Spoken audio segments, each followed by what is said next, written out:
Hello, welcome to New Horizons Crisis Center. I am Kendra Weiss. I am the volunteer program coordinator as well as the regional advocate, which I'm located at the Marshall office and travel among the 4 counties that we serve, Lyon, Lincoln, Murray, and Redwood counties.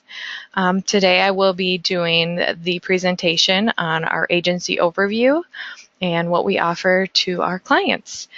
Our mission, we'll get into on the next slide, but we serve victims in, like I said, Lyon, Murray, and Redwood counties in southwest Minnesota. All of our services are free and confidential to victims of crime and their loved ones. And then our website, newhorizonscrisiscenter.org. Like I said, our mission statement is to advocate for, support, and empower victims of crime while providing education, resources, and prevention for our community and our partners. If you have any questions on any of this, feel free to drop comments in the section below here on the YouTube channel, and we'll get back to you as soon as we can. So going on to some history of New Horizons Crisis Center, I'm not going to read through them all. I'll stay on this page for a little bit so you guys can breeze through some of them and ask any questions in the comments below if you have any. In 1981, New Horizons was known as the Sexual Assault Resource Center. It was located in Marshall, but I believe it was at another location. What location that was at, I believe it was down on East College Drive, but on the exact whereabouts, I'm not for sure on. Back in 1992, New Horizons obtained the Redwood Falls office, and that served all of Redwood County.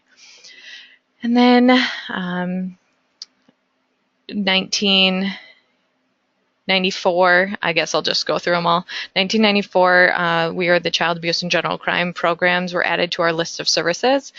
And then 1996, we opened our Slayton office that serves Murray County. And that location we have our Megan currently serving at that location as the Murray County Program Coordinator. 1996 is when we started the Parenting Time program, and that's where we provide a neutral, safe visitation environment for the non-custodial parent to visit their child.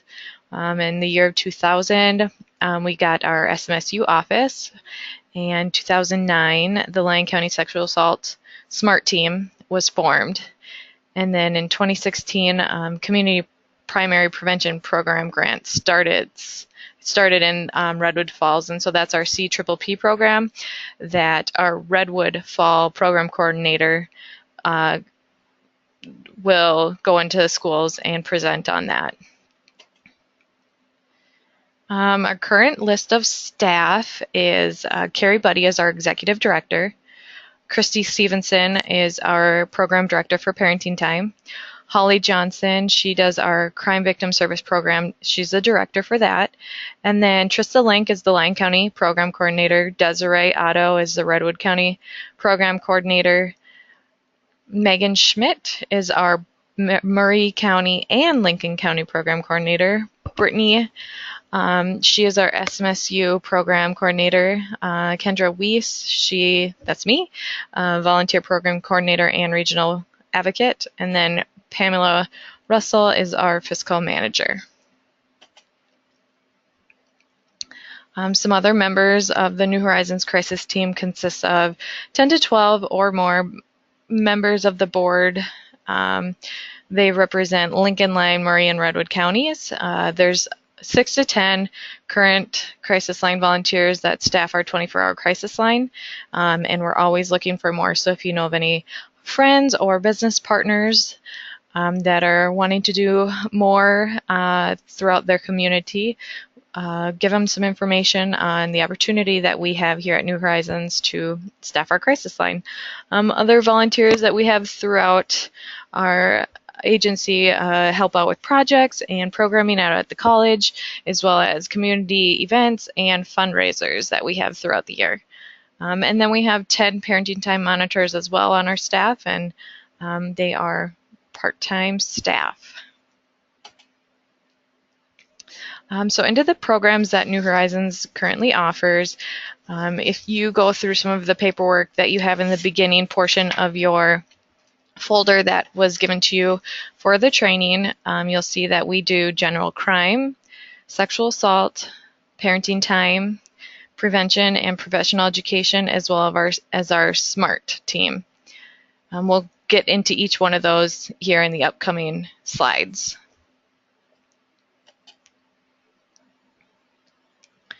So services that we provide in all of our programs would include our lending library, which is located in the front end of our office. Here at our Marshall location, it's the red baskets that hold all the books.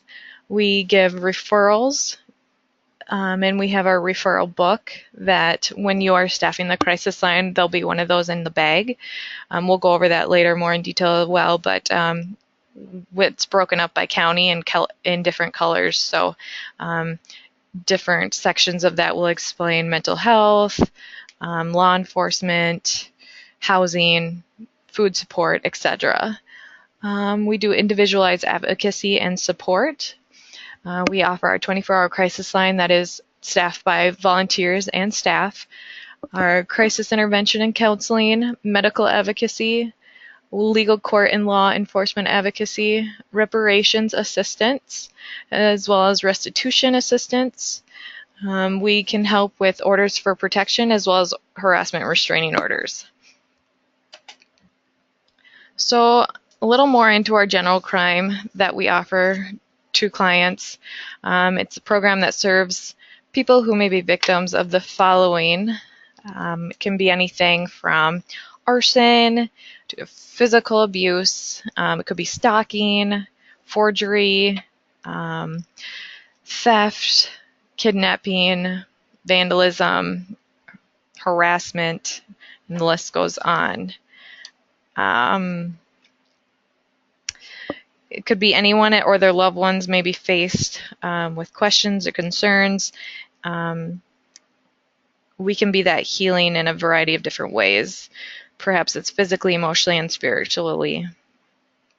New Horizons will always be here to help them and their loved one through that tough process. Sexual assault. Our role as advocates is to be a support person for the sexual assault victim and their families. We can assist in many forms of sexual assault, in all forms of sexual assault. We also address sexual harassment and hostile work environment issues. For our parenting time program, that would be under Christy, the director. We would provide that safe and positive, neutral environment and location for children to visit their non-custodial parent or to have a safe exchange. Safe exchanges would be where one parent comes in one side of the door and then staff would help that child get to the other side of our building, and then the other parent would get the child. So in that case, maybe there's an order for protection in place or harassment restraining order. We can make sure that both parents are on different locations so that that child can get to the other parent or grandparent. Parenting time would be with non-residential parents. Perhaps the child is in foster care. It would be a chance for the child to see the non-residential parent. And like I said earlier, it provides a safe and positive and neutral environment. For our prevention and professional education, we offer the educational programs to different areas, schools, professionals, community groups regarding crime-related topics. Just recently, we had staff go into a dental hygiene group and teach on mandated reporting. So that's an example of one of that professional education that we offer. Program topics can include boundaries, bullying, family violence, internet safety, like I said earlier, mandated reporting, body safety, sexual assault, abuse, and tons of other topics. If you have any questions or if you get a call or anything, feel free to contact staff or put a question down below in the comments and we'll get back to you as soon as we see it. We do have our Sexual Assault Multidisciplinary Action Response Team, which stands for SMART. We have team members from different areas in the community, such as someone from the faith community, a representative from SMSU, which currently would be Brittany, mental health field, someone from the LGBT community, domestic violence field, probation, law enforcement, medical, and then someone from New Horizons Crisis Center.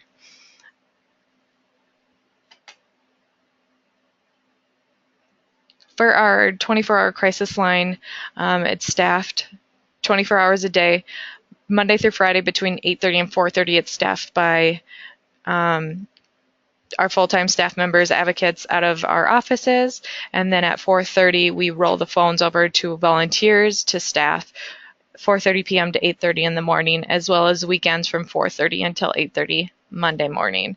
The phones are always answered 7 days a week, weekends, holidays, 24 hours.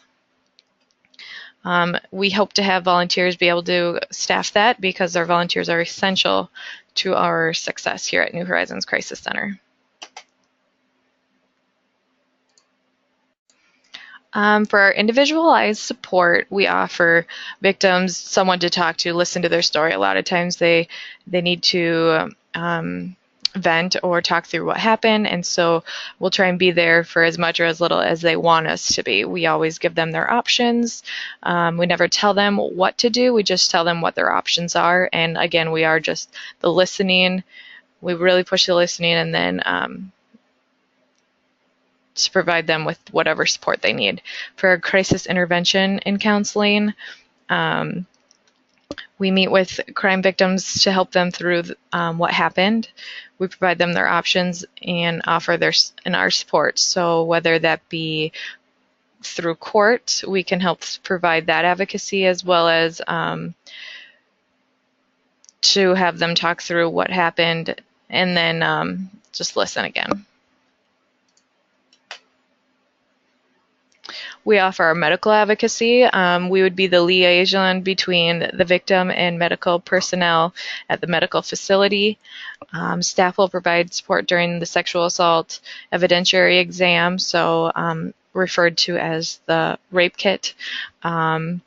We could be there to help explain what exactly they're doing, what exactly certain medications are, what their rights are, and what they should be given or how they should be treated in that environment. Legal advocacy, we advocate on behalf of a client in legal settings such as court. We can be present through and or any legal court proceedings. We are the liaison for that between different agencies for clients such as law enforcement, county attorney's office, court admin's office. Anytime that a client would want us to call on their behalf, maybe the client is really busy with work or just doesn't want to make those phone calls, we are more than willing to make those phone calls on behalf of that client. We offer reparations assistance. When a client meets the requirements for reparations, they are eligible to have their crime-related medical expenses, mental expenses, and other specific expenses covered, not including property loss. We explain the process of reparations forms, helps clients complete the forms, and be the contact with the Crime Victim Reparations Board on behalf of the victim. And then restitution, we're able to explain the process of the restitution and assist clients with completing any restitution forms or paperwork. Restitution would be repayment of property, and reparations would be for payment from the state for, like I said earlier, medical expenses due to a crime. We offer assistance with harassment restraining orders and orders for protection. We provide the client with the necessary paperwork, so we can give that to them. We can offer them to take it home and they can fill it out, or we can offer them that a staff member can help them fill that out. We do only offer this assistance Monday through Friday, 8:30 to 4:30 when we're in the office. I know that sometimes people will call the crisis line after hours and they might want assistance filling it out now. You'll have to explain to them that either either way, a judge won't see that paperwork until the next day. So whether they fill it out now or the next morning, a judge it's not going to get granted any sooner. So if you want to give them the resource of letting them know, they can print it off online, start filling it out, and come into the office the next day, and we can help go through any questions that they had on it, or you can let them know to come into the office the next day, and one of us can either call them back or they can just stop in and we can help fill that out. On certain occasions, we're able to accompany the client to the HRO, restraining order or order for protection court hearing as well. We offer a wide variety of different referrals to a client, whether the client needs services, if a client needs services that are above or beyond what New Horizons can provide, like I said, we have an extensive resource list that we're able to look into this resource book and find which county they're from and offer them an appropriate agency to further assist them. And then, like I touched on earlier in the presentation, the lending library. Each office has a lending library where the public can borrow books and then bring them back when they're done. It also offers other resources on victim-related topics, such as books and different magazines and other types of publications. So the role of our volunteers is to act as a support person. We ask that you respond in a quick, sensitive, and knowledgeable manner to the crisis calls. We hope that you can empower the victims and help them take charge of their lives. Supply them with information to victims regarding options for legal, medical actions, and law enforcement procedures.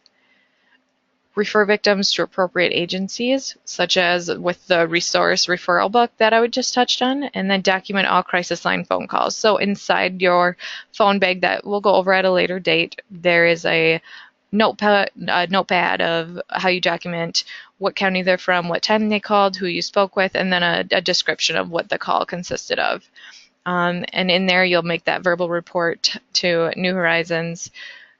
After you fill that out, you'll make the verbal report to New Horizons craft staff when the office opens in the morning, if they're needing follow-up. And then maintain client confidentiality and mandated reporting criteria as defined by the law, which is something that you signed off of in your paperwork prior to starting your volunteer training. All right, so a little bit into our advocate training. The crisis line training is 40-hour training, 40 to 50-hour training to become a crisis line volunteer. It will consist of some in-person meeting to participate in answering the crisis line at the New Horizons Crisis Center office, as well as going over what's inside of the crisis line bag, such as binders, the resource book, and then any other questions that you might have before you own the crisis line on your own. You'll have 10 hours of continuing education that we ask that you complete every year, whether that be watch documentaries on Netflix. There's books that you can read, there's articles you can read, anything to expand your knowledge and continue that education in advocacy. We ask that it's 10 hours a year. So what does it mean to be on call? On-call status for advocates will staff the crisis line between 4:30 p.m. to 8:30 a.m. during the weekdays. Weekends is Fridays at 4:30 to 8:30 in the morning Monday. Holidays, if a volunteer chooses to take the holiday off, we can have staff back you up for a holiday, or you can choose, if you're able to, staff the holiday as well. Crisis line weeks run Tuesday to Tuesday, so Mondays are a little bit hard on everybody. It's hard to remember a lot of things on Monday, so we have you come Tuesday to pick up the phone sometime before 4:30 p.m., and then when you're done, you'll drop that phone off anytime after 8:30 a.m. on the following Tuesday.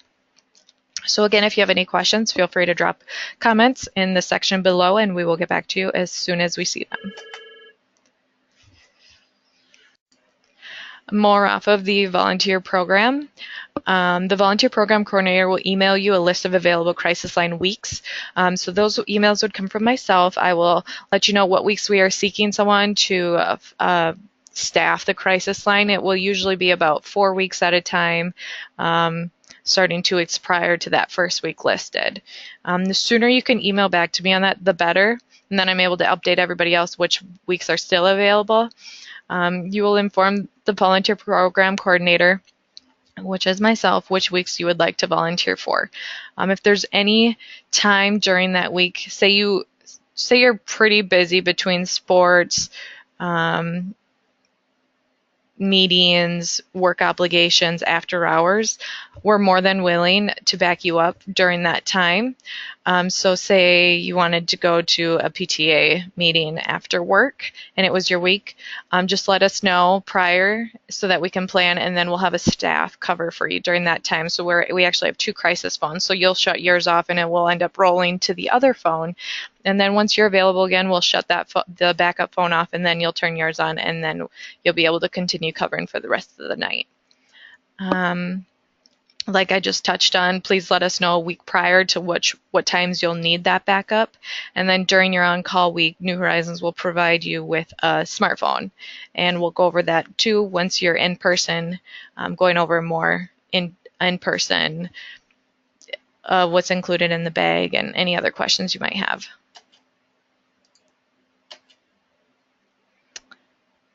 So when you're on call, you can continue to go about your normal daily routines. We just do ask that you remain alcohol-free, drug and alcohol-free when you are on call. New Horizons crisis staff will call you at 4:30 and will state we're rolling the phones. What that means is that we actually did the *7 something, and that rolls our phone automatically to the cell phone. So anytime a phone call comes in after 4:30, it will just automatically roll to that cell phone number, even though they dialed our office phone number. Staff will then call you back for a second time right after that, just to make sure that the phone's properly rolled over to the cell phone. So then after that, when a call comes in on the cell phone crisis line, it can be any type of call. It could be someone asking what are our office hours. It could be someone asking, do we offer help to sexual assault victims? A lot of times we'll get calls saying relating to our parenting time program. On the cell phone, we actually have a taped piece of paper with a parenting time phone number. Anytime that you feel like a question is relating to that, you just ask them, have you tried the parenting time phone number? And they usually say no, and then you'll say, I'll need you to dial this phone number. That'll bring you over to the parenting time program, and they're usually okay with that. Advocate training will give you the tools that you need to respond in a confident, quick, and knowledgeable manner to each call received. If you feel at any point that you need additional training or support, just feel free to discuss that with me or anyone that's a staff at New Horizons, and we'd be more than willing to provide you any extra training or support to any questions that you might have. We'll also go over this phone bag that I've referred to a lot throughout this training. Prior to you starting your advocacy alone, it'll go over materials to assist you with calls that you may receive. And then New Horizons crisis staff are not permitted to meet clients at any other location besides emergency rooms at local hospitals, law enforcement agencies, and Avera Behavioral Health. And that's only staff members. Our volunteers never have to go out on those calls, but as a volunteer, you would call up a staff member and let them know what's going on or what kind of call you received, and then, like I said, a staff would go on those on-site calls. And that is all I have for you. If you have any questions, and I know I've said this a lot throughout the training, please feel free to either drop a comment down below. If you're more of a private person like I am and you don't want people to see your question, please be more than willing to email me privately. You can email me at N as in Nancy, HCC-advocate at iw.net with any question you might have relating to this training, and I will get back to you as soon as I see them. Again, I will post this. You can replay this slideshow at any point. If you have more questions, rewind it, go back to it, take notes if you want. Again, our phone number here is 507-532-5764. Thank you.